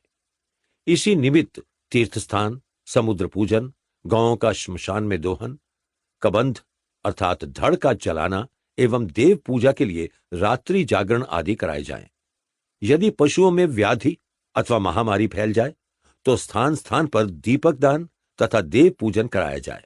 दुर्भिक्ष की विपत्ति से रक्षा करने के लिए राजा प्रजा में बीज और खाद्य सामग्री बांटे अथवा उस समय दुर्ग, सेतु व अन्य कोई सार्वजनिक हित का कार्य अर्थात मकान, सड़क आदि आरंभ करा दिया जाए, जिससे प्रजा को रोजी या भोजन प्राप्त हो। जो परिश्रम न कर सकें उनमें भोजन बंटवाया जाए अथवा उन्हें देश के सुभिक्षापूर्ण भाग में भेजने की व्यवस्था की जाए अथवा उन्हें मित्र राष्ट्रों में थोड़े समय के लिए भेज दिया जाए। दुर्भिक्ष निवारण के लिए राजा धनियों से कर द्वारा धन खींचे अथवा वो प्रजा सहित नदी, तालाब, झील या समुद्र के किनारों पर चला जाए, जहां वो प्रजा द्वारा अन्न की उत्पत्ति कराए तथा मृग, पशु, पक्षी, हिंसक जंतु और मछलियों के शिकार से कुछ समय तक जीवन निर्वाह कराए। मूषकों के भय उत्पन्न होने पर बिलाव, नेवले आदि भक्षक जीवों की राजा व्यवस्था करे। चूहों को पकड़ने तथा विष द्वारा मारने का प्रबंध किया जाए। मूषक जहां धान्य की हानि करते हैं वहीं वो प्रजा में तीव्र रोग संक्रमण करने के हेतु भी बनते हैं। हिंसक व्याघ्र आदि के भय के निवारण के लिए विषय युक्त पशु शवों को जंगल में डाल दिया जाए, जिन्हें खाकर हिंसक जीव स्वयं नष्ट हो जाएं, अथवा शिकारी लोग कुत्तों सहित उन हिंसक जीवों का शिकार करें और उन्हें मार डालें। प्रजा का जो व्यक्ति व्याघ्रादि को मारे उसे उचित पुरस्कार दिया जाए। इस भय के प्रतिकार के लिए पर्व पर पर्वत पूजा भी होनी चाहिए। जब सर्पों का भय अधिक हो तो मंत्र, विष और औषधियों से वैद्य उनका प्रतिकार करें। जहां कहीं सर्प को लोग देखें, लपक कर उसे मार दें। अथर्ववेद को जानने वाला उसका मंत्र प्रयोग से उपचार करे। पर्व पर नाग पूजा की जाए। इसी तरह अन्य जलचर प्राणियों के भय के उपायों का अवलंबन करना चाहिए। राक्षसों का भय उत्पन्न होने पर राक्षसों के नाशक अथर्ववेद के मंत्र या तांत्रिक मंत्रों के अनुसार कर्म किए जाएं। पर्व काल में वेदी पर छत्र, भोजन सामग्री, हस्त पताका, बकरा आदि की भेंट उपस्थित करके चैत्य अथवा देवालयों में पूजा करनी चाहिए। उपर्युक्त सभी भयों में मैं तुम्हें चरु अर्पण करता हूं ऐसा मंत्र बोलकर देवता की आराधना करनी चाहिए। राजा भय से ग्रस्त प्रजा की रक्षा करने के लिए माया योग अर्थात तंत्र विद्या तथा अथर्ववेद के ज्ञाता सिद्ध तापसों को आदरपूर्वक अपने देश में बसने के लिए प्रेरित करे। 4. अपराधियों अर्थात चोरों, घातकों आदि की पहचान। सगोपस्थानिको बाह्यम प्रदेष्टा चौर मार्गणम कुर्यान नागरिक शांत दुर्गे निर्दिष्ट हेतु भी। प्रदेष्टा नामक राज्याधिकारी गोप तथा स्थानिक अधिकारियों को साथ लेकर बाहर के चोरों की खोज करे। नगर या दुर्गों में नागरिक नामक अध्यक्ष चोरों का पता लगाए। निम्नलिखित लक्षणों से चोर, घातक, लुटेरे अथवा अन्य अपराध करने वाले या अपराध की इच्छा वाले का संदेह किया जा सकता है। जिसकी कुल क्रमागत संपत्ति तथा कुटुंब क्षीण हो गया हो, जिसकी आमदनी थोड़ी रह गई हो, जो अपने देश, जाति, गोत्र, नाम और काम बताने में बहाने बनाए, जो अपनी वृत्ति को किसी पर प्रकट न करना चाहे, जो मांस, सुरा, भक्ष्य भोजन, गंध, माला, वस्त्र और आभूषणों को पसंद करने वाला हो, जिसका बहुत व्यय हो, और जो व्यभिचारी, जुआरी और शराबियों की संगति में रहता हो, जो सर्वथा घर से बाहर विदेश में घूमता हो, जिसके स्थान गमन और बेचने की चीजों का कुछ पता न लगता हो, जो एकांत वन बागीचों में असमय घूमता मिले, छिपे हुए स्थान या धनियों के घरों के समीप जो अनेक पुरुषों के साथ बार बार गुपचुप बातचीत करता देखा गया हो, जो ताजा घावों का छिपकर इलाज करता हो और जो अधिकतर घर के भीतर रहने वाला हो तथा किसी को देखकर झटपट लौट जाता हो, जो परस्त्री से गमन करने वाला हो, परस्त्री द्रव्य या मकान के विषय में जो बार बार प्रश्न करता हो, चोरी आदि कुत्सित कर्म के शस्त्र और साधनों को जो अच्छी तरह जानता हो, जो आधी रात में दीवारों की छाया में घूमता देखा गया हो, जिसने वस्तुओं की आकृति बदलकर अनुचित स्थान और काल पर बेची हो, जो सबसे शत्रु भाव रखता हो, जिसकी नीच जाति और नीच कर्म हो और जो अपने असली रूप को छिपाए रखता हो, जो ब्रह्मचारी आदि ना होकर भी ब्रह्मचारी का रूप बनाए रखता हो, परंतु उसका आचरण उस रूप से विरुद्ध हो, जिसने पूर्व कभी अपराध किया हो, जिसकी बुरे कर्म करने की प्रसिद्धि हो, जो नागरिक आदि राज कर्मचारियों को देखकर छिप जाता हो या खिसक जाता हो, जो एकांत में हटकर बैठता हो, जो उद्विग्न सा रहता हो, जिसका मुख सूखा, वर्णहीन और भिन्न स्वरधारी हो, जो शस्त्र रखता हो, ऐसे पुरुष को मनुष्य मात्र को दुख देने वाला, हिंसक, चोर, धन या धरोहर का हर्ता, विषय का प्रयोग करने वाला या गूढ़ जीविका से प्रजा को पीड़ा देने वाला समझ लेना चाहिए। इन शंकाओं से गुप्त अपराध करने वाले पुरुष पर संदेह किया जा सकता है। चोर को इस विधि से खोजने का यत्न करना चाहिए। जो वस्तु चोरी हो गई हो, उसके व्यापारियों को तुरंत सूचना दे दी जाए। जब वो वस्तु बिकने के लिए व्यापारी के पास पहुंचे, तो वस्तु लाने वाले पुरुष को पकड़ लिया जाए और उससे पूछा जाए कि तुमने ये वस्तु कहां से प्राप्त की है। यदि वो पुरुष उसे खरीदा हुआ बताए, तो इनके लेने का स्थान, समय, मूल्य और प्रमाण पूछा जाए। यदि उसका कहना सही निकले, तो उसे छोड़ दिया जाए, अन्यथा उसे चोर समझा जाए। यदि वस्तु लाने वाला पुरुष प्रश्न करने पर कहे कि मैं इसे मांग कर या किराए पर लाया हूं, या इस वस्तु को अमुक मेरे पास गिरवी धरोहर या बदले में रख गया है, या इसे सुधरवाने मेरे पास लाया है, तो इस बात की खोज की जाए। सही निकलने पर उसे छोड़ दिया जाए, अन्यथा उसे चोर समझा जाए। जिस घर में चोरी हुई हो, यदि उसमें घुसना निकलना द्वार के बिना हुआ हो, द्वार की संधि अर्थात खिड़की से प्रवेश हुआ हो, या चूल से किवाड़ उतार दिया गया हो, ऊंचे मकान के झरोखे, खिड़की या रोशनदान तोड़ दिए गए हों, चढ़ने और उतरने के लिए दीवार में गड्ढे बना लिए गए हों, या दीवार तोड़ दी गई हो, छिपे हुए द्रव्य को निकालने के उपाय किए गए हों, जो धन बिना बताए प्राप्त ना हो सकता हो, उसकी प्राप्ति का उद्योग किया गया हो, भीतर घुसकर मकान खोदा गया हो और फिर गड्ढे भर दिए गए हों, इन सब लक्षणों से यह समझना चाहिए कि चोरी किसी घर के आदमी ने की या करवाई है। इस अवस्था में प्राय घर के नौकर चाकर अथवा घर के अन्य जुआरी, शराबी व व्यभिचारी व्यसनी पुरुष पर संदेह करना उचित है। चोर का पता लगाने के लिए ऊपर चढ़ने योग्य शरीर वाले, रगड़ के चिन्हों से युक्त, मिट्टी से भरे हुए केश, कटे फटे नख वाले, अच्छी तरह स्नान के अनंतर चंदन लगाए हुए, तेल की मालिश से युक्त, तत्काल हाथ पैर धोए हुए, कीचड़ में घुसने और निकलने के पद चिन्ह वाले, जो माला व मध्य घर में थी उसकी गंध वाले, तथा मकान में रखे वस्त्रों में जो लेप और पसीने की गंध थी, वैसे ही गंध वाले पुरुष की राज्याधिकारी पड़ताल करे। ऐसा करने से कदाचित चोर का ज्ञान हो जाता है। घातकों द्वारा जब कत्ल का अपराध किया जाता है, उसकी पहचान भी सद्य मृतकों की परीक्षा से इस रूप में की जा सकती है। जो अभी मारा गया हो, उसको तेल में डालकर परीक्षा करे।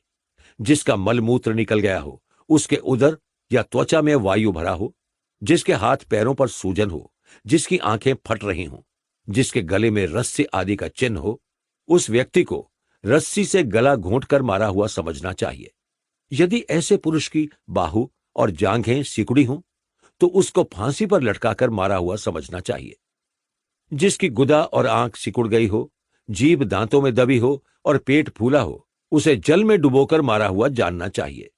जो रक्त से भीगा हो, उसके शरीर के अवयव कट गए हों, उसे लाठी और पत्थरों से मारा हुआ समझना चाहिए। जिसका सारा शरीर फट गया हो, उसे मकान से गिराकर मारा जानना चाहिए। जिसके हाथ, पैर, दांत और नख काले पड़ गए हों, मांस, रोम और चर्म ढीला पड़ गया हो, मुंह झाग से भरा हुआ हो, उसे विष से मारा हुआ समझना चाहिए। यदि ऐसे पुरुष के किसी स्थान से रक्त निकल रहा हो, तो उसे सांप या अन्य जंतु के काटने या उस द्वारा कटवाने से मारा हुआ जानना चाहिए। जिसका शरीर और वस्त्र बिखरे हों, जो छटपटाता हो, जिसको दस्त और वमन हो रहा हो, उसे धतूरे के योग से मारा समझना चाहिए। जो विष से मारा गया हो, उसके शेष भोजन की दूध द्वारा परीक्षा की जाए। मरे हुए व्यक्ति का हृदय अग्नि में डाला जाए। यदि उससे चट चट शब्द और इंद्रधनुष का रंग निकले, तो उसे विष युक्त समझना चाहिए। प्राय कत्ल का प्रयोजन स्त्री प्रेम, दायाद्य संबंधी विवाद, शत्रु द्वेष, व्यापार की प्रधानता या न्यूनता अथवा प्रतिशोध की भावना होती है। किसी भी कारण से रोष उत्पन्न हो जाने पर घातक किसी की हत्या कर देते हैं। घातक की खोज कत्ल के स्थान पर वर्तमान साक्षियों द्वारा करनी चाहिए, अथवा मृत व्यक्ति के शरीर की माला, वस्त्र तथा उपयोग सामग्री को देखकर उनके बेचने वाले व्यापारियों से इसके विषय में पूछताछ की जाए कि वो मृत व्यक्ति किसके साथ में माला आदि खरीदने आया था। साथी के निवास स्थान, व्यवहार आदि वृत्ति का पता लगाकर घातक की तहकीकात की जाए। जो पुरुष रज्जु, शस्त्र, विष से या काम क्रोध के वश में होकर अपने आप को मार डाले, या कोई स्त्री किसी पाप के कारण आत्महत्या कर ले, तो राजा उसे चांडाल द्वारा बंधवाकर राजमार्ग पर खिंचवाए और उसके शव को श्मशान पर ना जलाने दिया जाए, ना उस शव को उसके संबंधियों को दिया जाए। जो संबंधी आत्मघाती की प्रेत क्रिया आदि करे, मरने के अनंतर राजा उसे भी इसी तरह घसीटवाने की आज्ञा दे या उसे अपनी जाति से च्युत करवा दे। 5. अपराधियों को दंड देने की व्यवस्था। पुरुषम च अपराधम च कारणम गुरु लाघवम अनुबंधम तदात्वम च देश कालो समीक्षय च उत्तमावर मध्यत्वम प्रदेष्टा दंड कर्मणि राज्यश्च प्रकृतिनाम च कल्पेदंत्र स्थित। दंड देने वाला प्रदेष्टा अधिकारी अपराधी के व्यक्तित्व, अपराध, उसके कारण और गुरुता लघुता का विचार करके एवं अपराध के परिणाम, तत्कालीन अवस्थाओं, देश और काल की परीक्षा करके तथा राजा और प्रजा का विवेक रखते हुए मध्यस्थ होकर उत्तम, मध्यम, अधम 3 प्रकार के दंडों की उचित व्यवस्था करे। जिसका अपराध प्रमाणित हो जाए उसी को दंड देना चाहिए। अभियोक्ता के सम्मुख अपराधी के देश, जाति, गोत्र, नाम, कर्म, संपत्ति, सहायता और निवास के विषय में पूछा जाए। साक्षियों द्वारा उसके अपराध को सिद्ध किया जाए। अपराधी से पहले दिन के कार्य, रात्रि निवास और गिरफ्तारी तक के सारे वृतांत को मालूम किया जाए। यदि उसके छुटकारे के प्रमाण मिल जाएं, तो उसे छोड़ दिया जाए। यदि अपराध सिद्ध हो जाए तो उसे उचित दंड दिया जाए। यदि कोई मनुष्य साधु पुरुष को चोर बनाए या चोर को छुपाए, उस पर भी चोर के समान दंड होना चाहिए। यदि चोर ने वैर या द्वेष से किसी अन्य को पकड़वा दिया हो, तो उसकी सफाई हो जाने पर उसे शुद्ध समझकर छोड़ दिया जाए। जब कभी डर से कोई अपने को चोर बता दे, तो उसे भी छोड़ देना चाहिए, क्योंकि कभी कभी निर्दोष भी अचानक चोरों के मार्ग में पड़कर पकड़ लिया जाता है। किसी निरपराध व्यक्ति को दंड देने से प्रदेष्टा को सदा भय करना चाहिए। 1 महीने से कम की प्रसूता और गर्भिणी स्त्री को जेल का दंड नहीं देना चाहिए। स्त्री को जहां तक हो आधी सजा देनी चाहिए या झिड़क कर छोड़ देना चाहिए। थोड़ा अपराध करने वाले बालक, वृद्ध, रोगी, नासमझ, पागल, भूखे, प्यासे, थके हुए, अधिक भोजन किए हुए, अजीर्ण के रोगी और दुर्बल अपराधी से जेल में काम नहीं करवाना चाहिए। जिन अपराधियों ने भारी अपराध किए हों, उन्हें ऐसे शारीरिक दंड दिए जा सकते हैं। अपराधी को 12 से 32 तक बेंत मारे जाएं, हाथ पैर बांधकर औंधे लटकाया जाए, 2 रस्सियों से अलग खींचकर टांगों को बांध दिया जाए, दोनों हाथ बांधकर लटका दिया जाए, बाएं हाथ को पीछे ले जाकर बाएं पैर से, दाएं हाथ को दाएं पैर से बांध दिया जाए, हाथ के नाखूनों में सुइयां चुभोई जाएं, खिचड़ी और लस्सी पिलाकर अंगुली के जोड़ों को जलाया जाए, घी पिलाकर सारा दिन धूप में खड़ा कर दिया जाए, जाड़े की रात में भीगी खाट पर सुलाया जाए इत्यादि। इस प्रकार के अन्य दंड खरपट्ट नाम के रचयिता द्वारा रचित चौर्य शास्त्र से जाने जा सकते हैं। ब्राह्मण को किसी भी अपराध में मृत्यु दंड या शारीरिक दंड न दिया जाए। भिन्न भिन्न अपराधों के लिए उनके मस्तक में लोहे से दाग कर चिन्ह कर दिया जाए, जिससे उसकी आमदनी और प्रतिष्ठा का पतन हो जाए। चोरी करने पर ब्राह्मण के मस्तक पर कुत्ते का, मनुष्य वध में कबंध का, गुरु भार्य गमन पर भग और सुरापान करने पर मध्य ध्वजा का चिन्ह दाग देना चाहिए। राजा अपराध करने वाले ब्राह्मण के मस्तक पर इस प्रकार का चिन्ह करके और जनता में घोषणा करा के ब्राह्मण को देश से निकाल दे या खानों वाले पर्वत में रहने की आज्ञा दे दे। जो तीर्थों पर जाकर धोखा दे, दूसरों की जेब काटे अथवा हाथ साफ करे, उसे अंगूठा काटे जाने का दंड दिया जाए। फिर वही अपराध करने पर उसके हाथ को भी काट दिया जाए। कारीगर, शिल्पी, नट और तपस्वी पुरुषों की छोटी मोटी वस्तु के चुराने पर 100 पण दंड हो। खेती के साधन, हल आदि के चुराने पर 200 पण दंड होना चाहिए। जो अपराधी पशुओं का अपहरण करे, उसका एक पैर कटवा देना चाहिए। जो शूद्र अपने को ब्राह्मण बतलाए और देव द्रव्य को हर ले, उसे औषधियों का अंजन लगाकर अंधा कर देना चाहिए। जो अभक्ष्य पशुओं के मांस को बेचे, उसका बायां हाथ और दोनों पैर काट देने चाहिए। यदि कोई मनुष्य का मांस बेचता पकड़ा जाए, उसे वध दंड दिया जाना उचित है। देवता की प्रतिमा, सुवर्ण, रत्न अथवा अन्न के अपहरण करने वाले को भी मृत्यु दंड दिया जाना उचित है। लड़ाई झगड़े में जो पुरुष किसी दूसरे पुरुष को मार दे, उसे भी कष्टपूर्वक मृत्यु दंड देना चाहिए। यदि मद में आकर किसी पर प्रहार कर बैठे, तो उसका हाथ कटवाया जाए। यदि कोई पुरुष स्त्री का प्रहार से, औषधि द्वारा या कठोर काम करवाकर गर्भपात करा दे, उसे भी प्राणदंड दिया जाए। राजा के राज्य को छीनने के अभिलाषी, राजा के रनिवास में व्यभिचार की चेष्टा करने वाले, राजा के शत्रुओं को उत्साह देने वाले अपराधी को उसके सिर और हाथ पर अंगारा रखवाकर मरवा देना चाहिए। माता पिता, पुत्र, भ्राता, आचार्य व तपस्वी के घातक पुरुष को उसकी खाल और सिर पर अंगारा रखवाकर मरवा देना चाहिए। यदि कोई पुरुष अपने माता पिता को गाली दे, तो उसकी जीवा में छेद करा देना चाहिए। जो अपराधी जल के रोकने वाले सेतु को तोड़ दे, उसको पानी में डुबो देना चाहिए। जो स्त्री या पुरुष किसी को विष देकर मारे, उसे भी पानी में डुबो देना चाहिए। यदि स्त्री गर्भवती हो, तो बच्चा उत्पन्न हो जाने पर 1 महीने बाद उसे दंड देना चाहिए। जो स्त्री अपने पति, गुरु व संतान को मार दे अथवा घर को आग लगा दे, उसे सांडों से रुंधवाकर मरवा देना चाहिए। जो अपराधी चरागाह, खेत, खलिहान, घर, वन की वस्तु अथवा हाथियों के वन में आग लगा दे, उसे आग में ही जला दिया जाए। जो शस्त्रागार से शस्त्र या कवच चुराए, उसे बाणों से मार डालना चाहिए। जो पुरुष रजोहीन कन्या पर हमला करे, उसके हाथ कटवा दिए जाएं। यदि वो कन्या मर जाए, तो उसको भी फांसी दी जाए। जो रजस्वला कन्या पर प्रहार करे, तो उसकी बीच की अंगुली काट दी जाए। जो सगाई की हुई कन्या को दूषित करे, उसके हाथ कटवा दिए जाएं।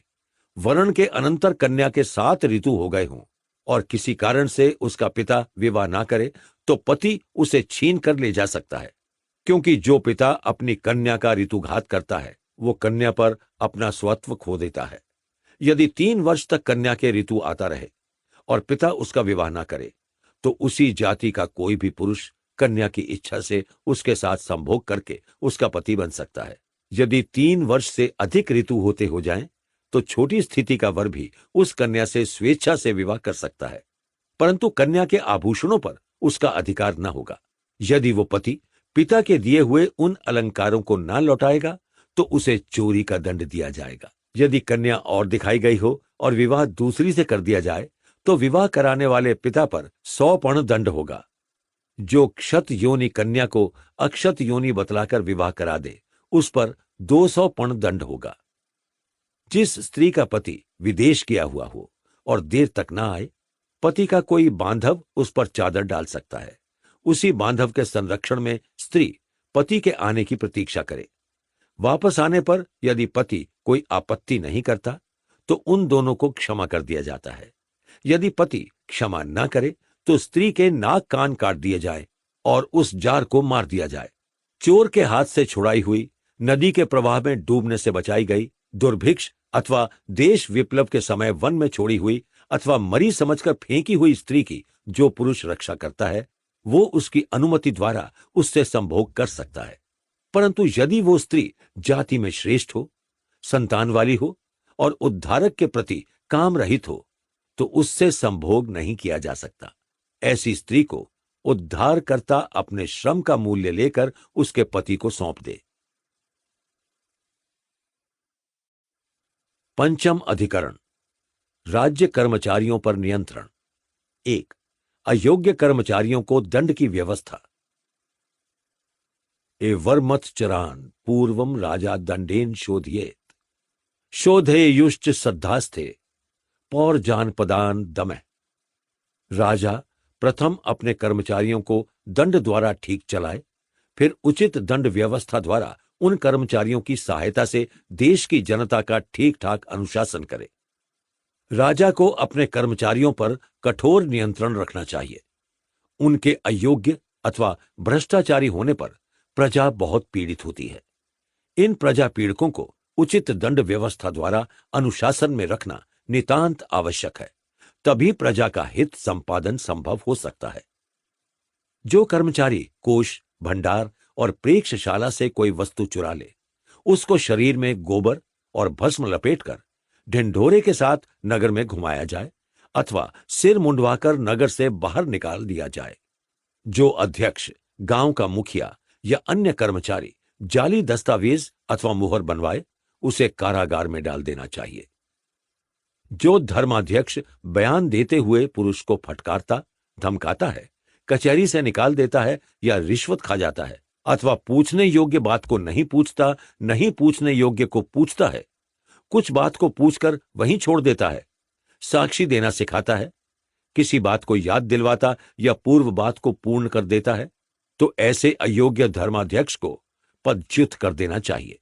जो धर्मस्थ देने योग्य आज्ञा नहीं देता और नहीं देने योग्य आज्ञा देता है, किसी झगड़े को बिना साक्षी के निपटा देता है, काल व्यतीत करके थके हुए वादी प्रतिवादी को तंग करता है, ठीक ठीक बोलते हुए वादी प्रतिवादी को गड़बड़ा देता है अथवा साक्षियों को परामर्श देता है, उस धर्मस्थ को भी अपने पद से पृथक कर देना चाहिए। धर्मस्थान अथवा कचहरी का लेखक यदि लिखने की बात को न लिखे, नहीं कही हुई बात को लिख ले, अच्छी को बुरी और बुरी को अच्छी बनाकर लिख अथवा बात के तात्पर्य में विकल्प खड़ा कर दे, उस कर्मचारी को अपराध के अनुसार कम या अधिक जुर्माना लगाया जाए। यदि कोई धर्माधिकारी अनुचित रूप से अदंडनीय व्यक्ति को सुवर्ण दंड अथवा शरीर दंड दे, तो राजा उस अधिकारी पर उससे दुगुना दंड लगाए। जो अधिकारी दंड स्थान अथवा बंधनागार से अभियुक्त को चलता कर दे, उसे मृत्यु दंड देना उचित है। जो कैदी को क्लेश दे या रिश्वत के लिए तंग करे, कैद में आई स्त्री के साथ व्यभिचार करे और बंधनागार की दासियों के साथ दुर्व्यवहार करे, उसे भी दंड देना उचित है। राजा गुप्तचरों की नियुक्ति करे और उनके द्वारा उच्च अधिकारियों, अमात्यों आदि की शुद्धता ज्ञात करता रहे। जो अधिकारी दूषित हों, उन्हें राष्ट्रपाल अथवा अनंतपाल बनाकर राज्य के सीमा प्रांत पर भेज दे और तीक्ष्ण पुरुषों द्वारा उन्हें मरवा दे अथवा उनके द्वारा अपने मारने का षड्यंत्र नगर में घोषित कराकर उन्हें फांसी पर चढ़ा दे। इन अधिकारियों के पुत्र पिताओं के मर जाने पर यदि राजा से द्वेष न करें और पिता का बदला लेने का विचार न रखें, तो उन्हें योग्य होने पर पिता का अधिकार दे दिया जाए। राजभक्ति में परीक्षित कुलों के पुत्र व पौत्र राज्य कार्य के संचालन में बहुत सहायक होते हैं। 2. कर्मचारियों की वेतन व्यवस्था। भृतानांच विद्या कर्मभ्याम भक्त वेतनम विशेष कुर्यात। विद्या की योग्यता तथा कर्म की कुशलता को देखकर राजा अपने कर्मचारियों के वेतन तथा मजदूरी के पारिश्रमिक की व्यवस्था करे। राजा अपने राष्ट्र तथा दुर्गों की आवश्यकता अनुसार कुल आय का चौथा भाग राज्य कर्मचारियों के भरण पोषण पर व्यय करे। राजा उन्हें शरीर सुख के लिए इतना वेतन दे जिससे वो उत्साहपूर्वक अपना कार्य कर सके, परंतु राजा कोई भी ऐसा कार्य न करे जिससे धर्म और अर्थ की हानि हो। ऋत्विक आचार्य, मंत्री, पुरोहित, सेनापति, युवराज, राजमाता और राजमहिषी को 48,000 पण प्रति वर्ष वेतन प्राप्त होना चाहिए। इतने वेतन से वो प्रलोभन का शिकार नहीं बनते और असंतुष्ट होकर राजद्रोह नहीं करते। अंतःपुर रक्षक, शस्त्राध्यक्ष, समाहर्ता, सन्निधाता तथा अन्नपाल को 24,000 पण वार्षिक वेतन दिया जाए। कुमार, कुमारों की माता, नगर रक्षक, पण्याध्यक्ष, नायक अर्थात कोतवाल, कर्मांताध्यक्ष अर्थात कारखानों के निरीक्षक तथा राष्ट्रपाल को 12,000 पण सालाना वेतन मिले। इतने से वो राजा के भक्त बने रहेंगे और उसके शक्तिशाली सहायक बनेंगे। पैदल सेना के अध्यक्ष, अश्वारोही, रथारोही, गजारोही, सेना के स्वामी तथा हस्ती वनों के अध्यक्ष को 4 सहस्त्र वार्षिक वेतन मिलना चाहिए। सेना के चिकित्सक, अश्व शिक्षक, पशुपालक तथा इंजीनियर को वार्षिक 2 सहस्त्र पण मिलना उचित है। ज्योतिषी, शकुनवादी, मुहूर्त बताने वाले, पौराणिक, सूत, मागध, पुरोहितों के सेवक तथा अन्य छोटे अध्यक्षों को 1 सहस्त्र वार्षिक वेतन दिया जाए। चित्रकार, लेखक, गणक, लिपिकार आदि कर्मचारियों को 500 पण प्रति वर्ष मिले। नटों को 250, साधारण कारीगरों को 120 तथा घर के सेवकों को साल भर में 60 पण वेतन मिले। राजा राजसूय आदि यज्ञ करने के समय मंत्री, पुरोहित आदि को तिगुना वेतन दे। संतरियों व गुप्तचरों को 500 पण प्रति वर्ष दे। इनमें यदि कोई विशेष काम करे तो उसे विशेष वेतन भी दिया जा सकता है। जो 100 या 1000 ग्रामों का अध्यक्ष हो, वो अपने अधीन गोप आदि अधिकारियों के वेतन, लाभ, नियुक्ति, स्थान परिवर्तन आदि की व्यवस्था करे। राजप्रासाद, दुर्ग तथा सीमा प्रांत पर नियुक्त अधिकारियों का स्थान परिवर्तन नहीं किया जाएगा। वो स्थायी रूप से अपने पदों पर स्थिर रहेंगे। जो राज्य कर्मचारी कर्तव्य पालन करते हुए मर जाएं, उनकी पत्नी तथा पुत्रों को निर्वाह वेतन दिया जाएगा। यदि अन्य कोई संबंधी वृद्ध या रोग पीड़ित हो, उसकी भी सहायता की जाएगी। राज्य कर्मचारियों के संतान उत्पन्न होने के समय, संतान के विवाह के समय तथा मृत्यु के अवसर पर भी कर्मचारियों को धन देकर सहायता की जाएगी। प्रत्येक राज कर्मचारी का वेतन उसकी विद्या संबंधी योग्यता तथा कर्म कुशलता को देखकर निश्चित किया जाएगा। यदि कोष में धन कम हो तो वेतन के स्थान पर धान्य और पशु भी दिया जा सकेगा, अथवा वेतन के रूप में गांव की जमीन जागीर के तौर पर दी जा सकेगी।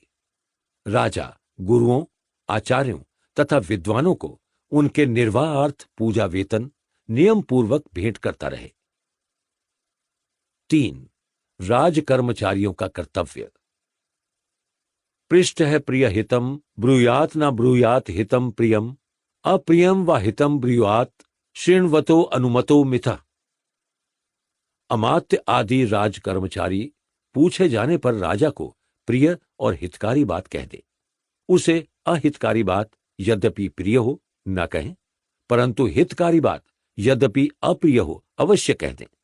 राजा के अनुमति देने पर और ध्यानपूर्वक सुनने पर ही अमात्य अपनी मंत्रणा दें। विद्वान पुरुष आत्मगुण संपन्न राजा का ही आश्रय ले। जो आत्मगुण संपन्न नहीं है, उसका कदापि आश्रय ग्रहण न करे, क्योंकि अनात्मज्ञ राजा नीति शास्त्र के ज्ञान के अभाव के कारण अनर्थकारक मृग्या आदि व्यसनों में फंसा रहेगा और एक दिन अपना ऐश्वर्य नष्ट कर बैठेगा। यदि राजा आत्मगुण संपन्न होगा, उसे नीति शास्त्र की शिक्षा से सन्मार्ग पर लाया जा सकता है। जब कभी राजा मंत्रणा के योग्य कार्यों में मंत्री की सम्मति ले, तो उस मंत्री का कर्तव्य है कि वो वर्तमान तथा भविष्य में कल्याणकारी धर्म तथा अर्थ से संयुक्त सन्मंत्रणा निर्भयता पूर्वक प्रदान करे। चतुर राजपुरुष राजसभा में कभी झगड़कर बात न करे, असभ्य और मिथ्या भाषण न करे एवं उपहास के समय के अतिरिक्त कभी जोर से न हंसे। जब राजा हंसे तो हंसे, परंतु तब भी अट्टहास न करे। बुद्धिमान मंत्री तथा समाहर्ता आदि राज्य अधिकारी राज के व्यय को कम करने की सदा चेष्टा करें और आय वृद्धि करने में सदा तत्पर रहें। दुर्ग में अथवा बाहर राष्ट्र में होने वाले सार्वजनिक कार्यों का सदा निरीक्षण करते रहें कि राजकोष का कहीं निरर्थक दुरुपयोग तो नहीं हो रहा। यदि राजा स्वयं मृग्या, मद्य, द्यूत अथवा स्त्रियों में धन का नाश करता हो, तो बुद्धिमान मंत्री उसके इन व्यसनों को दूर करने की निरंतर चेष्टा करे। योग्य मंत्री राजा की शत्रुओं से तथा प्रजा में फूट डालने वाले अमित्रों से रक्षा करता रहे। वो उसे यही मंत्रणा दे कि तुम बलवानों से कभी युद्ध मत छेड़ना। जिस समय किसी शत्रु के बलवान सहायक हों, तो उस समय उस पर चढ़ाई न करना। प्रजा को सदा संतुष्ट रखने का प्रयत्न करना, जिससे वो शत्रु के साथ षड्यंत्र करने में प्रेरित न हो जाए। राजा बहुत शीघ्र प्रसन्न होते हैं और बहुत शीघ्र कुपित हो जाते हैं। अतः बुद्धिमान मंत्री को नियमानुसार सुअवसर देखकर ही मंत्रणा देनी चाहिए।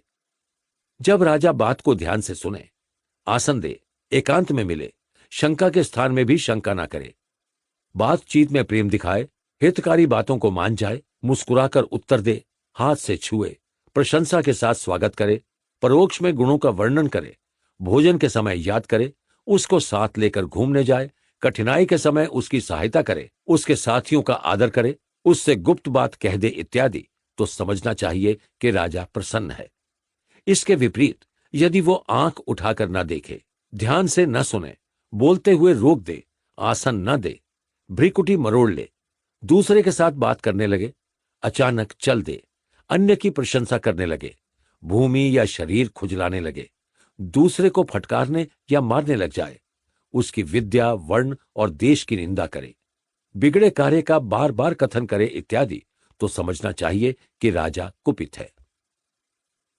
चतुर पुरुष पशु पक्षियों की वृत्ति से भी जान लेता है कि राजा उस पर प्रसन्न है या अप्रसन्न। भारद्वाज पुत्र कणिक ने क्रौंच पक्षी के बाईं ओर से निकल जाने से राजा के कोप को जान लिया और उसने अपने को बचा लिया। चारायण गोत्र के दीर्घ नामक आचार्य ने राजा द्वारा दिए हुए भोजन में तिनका देखकर उसके कोप को ताड़ लिया और वो वहां से चलता बना।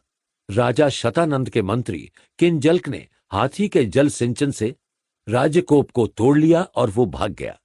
कुत्ते के भौंकने को मार्ग में सुनकर पशुन पुत्र ने राजा के क्रोध को पहचान लिया और उससे मिलने न गया। बुद्धिमान राजकर्मचारी समय को देखकर ही राजा के पास जाए और उसे अपने कर्तव्य के अनुसार हितकारी बात कहे। यदि राजा प्रसन्न ना हो तो राजसभा में कदापि न जाए। प्रत्येक राजकर्मी अपने अपने स्थान पर ही अपने कर्तव्य का धर्मपूर्वक पालन करे। जब राजा पर असाधारण विपत्ति आए तो बुद्धिमान मंत्री उसका प्रतिकार करने की चेष्टा करे। यदि वो अस्वस्थ हो जाए और उसका मृत्यु समय समीप हो तो प्रजा में उसकी अस्वस्थता का ज्ञान ना होने दे और ऐसा प्रसिद्ध कर दे कि राजा यज्ञ आदि कर्म में व्यस्त है, अतः वो किसी को दर्शन नहीं दे सकता। यदि प्रजा में संदेह पैदा होने लगे तो किसी भी राज चिन्हधारी अन्य किसी पुरुष का दर्शन करा दे। किसी मित्र व शत्रु के दूत मिलने आए तो उन्हें भी उसी बनावटी राजा से मिलवा दे। तब वो बुद्धिमान मंत्री किसी बहाने से कुछ मुख्य मुख्य राजकुमारों को एकत्र कर ले। जो उनमें राजभक्त ना हो उन्हें दूर दुर्ग व अरण्य में नियुक्त करके भेज दे। जो मुख्य राजकुमार हो उसे अपने वश में कर ले और उसके विरोधी अन्य राजकुमारों को परस्पर फोड़ दे। आचार्य कौटिल्य कहते हैं कि जब राजा की मृत्यु होने वाली हो तो जो भी उत्तम गुणों से युक्त राजकुमार हो उसे तुरंत ही राज्य पर स्थापित कर देना चाहिए। यदि गुण संपन्न राजकुमार ना हो तो गुणवती राजकन्या को राजगद्दी पर अभिषिक्त कर देना चाहिए। यदि वो भी ना हो तो राज महिषी को राज्य सिंहासन पर बिठा देना चाहिए। यदि योग्य राजकुमार राज्य पर स्थापित किया जाए तो उसे राजा का प्रतिनिधि बतलाकर प्रजा में उसके प्रति भक्ति उत्पन्न करने का आयोजन करना चाहिए। राज्य कर्मचारियों और सैनिकों के वेतन तथा भत्तों में वृद्धि कर देनी चाहिए। सामंतों को पुरस्कार, भूमि, कोष आदि देकर अनुग्रहित करना चाहिए। बंदियों को कारागार से मुक्त करना चाहिए और वध दंड प्राप्त अपराधियों के वध दंड क्षमा कर देने चाहिए। अमात्य राजकुमार को इतिहास, पुराण तथा नीति शास्त्र की शिक्षा द्वारा राज कार्य के योग्य बनाए और बालिग हो जाने पर उसे राज्य कार्य सौंप दे। स्वयं विश्राम करने की इच्छा प्रकट करे और तपस्या करने के लिए वन को चला जाए। यदि राजकुमार विवश करे तो हितेच्छुक अमात्य कुछ अधिक समय तक राज्य शासन का संचालन करता रहे और अन्य योग्य राजभक्त मंत्रियों और अधिकारियों को राज्य कार्य देकर उचित समय पर पृथक हो जाए। प्रत्येक राज्य कर्मचारी का कर्तव्य है कि अपने सुख, आराम एवं प्राणों का बलिदान करके भी राज्य और देश की सेवा करे। ऐसा करने से ही राज्य की उन्नति और अभिवृद्धि होती है एवं प्रजा का अधिकतम कल्याण संपन्न होता है। जो राज्य कर्मचारी प्रजाहित तथा सेवा की भावना से ओतप्रोत न हो, उसे अपने पद से पृथक कर देना ही उचित है। योग्य, त्यागशील, राजभक्त तथा सेवापरायण कर्मचारियों पर ही देश का अभ्युदय निर्भर है।